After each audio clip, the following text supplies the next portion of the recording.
এই পথ ধরেই ছেলে মেয়েদের শিক্ষা প্রতিষ্ঠানে যাতায়াত, অসুস্থ হলে হাসপাতালে এবং পারিবারিক কাজে শহর বা জেলা সদরে যাতায়াত। দীর্ঘ ২১ বছর ধরে এই পথেই চলাচল ফুলতলা মজিবুর রহমান সড়কের বাসিন্দা স্কুল শিক্ষক সাইদুল ইসলামের স্ত্রী রওশন আরা খাতুন, আব্দুল বারী শেখ ও কলিম উদ্দিনের পরিবারের। ভুক্তভোগীদের অভিযোগ, হঠাৎ করেই সেই পথটি ইটের দেয়াল তুলে বন্ধ করে দিয়েছে যশোর জেলা সমাজসেবা কার্যালয়ের সহকারী পরিচালক কাজী কাদের মোহাম্মদ ফজলে রাব্বি।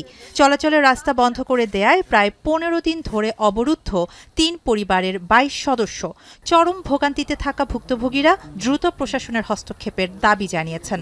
আমাদের দাবি একটাই, জানো, এই যে দেওয়ালটা ভেঙে দেওয়া চাই। অনেকদিন থেকে বলছি, বলার পর উনি কয় কেস মিটাই আমরা আপনাদের দেব করতে করতে একদিনে দেওয়াল উঠাই দিয়েছে। এখন আমি বুঝতে পারছি না যে একটা স্বাধীন দেশে আমরা এরকম 3টা পরিবার অবরুদ্ধ অবস্থায় কতদিন থাকবো।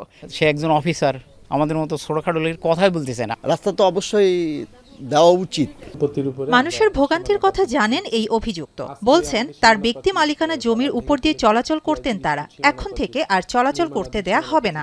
আমার ক্রয়কৃত সম্পত্তি আমরা কয়েকজন মিলে ক্রয় করেছি, নট আমার একার ক্রয়। এই ক্রয়কৃত সম্পত্তিটার মধ্যে উপরে মামলা ছিল দীর্ঘদিন, যার কারণে আমরা পাঁচিরটা দিই নাই। আমাদের সম্পত্তির উপরে আমরা সীমানা পাঁচির দিচ্ছি। এদিকে পৌর কর্তৃপক্ষ বলছে পৌর এলাকায় রাস্তা দেখেই পাশ হয় বাড়ির প্ল্যান। বিল্ডিং অনুমোদনের ক্ষেত্রে পৌরসভা থেকে অনুমোদন নিতে হলে সর্বপ্রথম আমার রাস্তার ব্যবস্থাটা থাকতে হবে, আর ওই বিল্ডিংগুলো অনুমোদন আছে কি নাই সেটা আমার জানায় দেখতে হবে। স্থানীয় প্রশাসন বলছে খতিয়ে দেখে নেওয়া হবে কার্যকরী ব্যবস্থা। পৌরসভা যখন প্ল্যান অনুমোদন করেছে, নিশ্চয়ই তাদের চলাচলের পথ রেখেই বা দেখেই অনুমোদন করেছে। তো আমরা চেষ্টা করব ওই যারা ওখানে বসবাস করছে তাদের প্ল্যানে অনুমোদিত যে পথ আছে সেই পথটা যেন তারা ব্যবহার করতে পারে, সে ব্যাপারে ব্যবস্থা নিতে।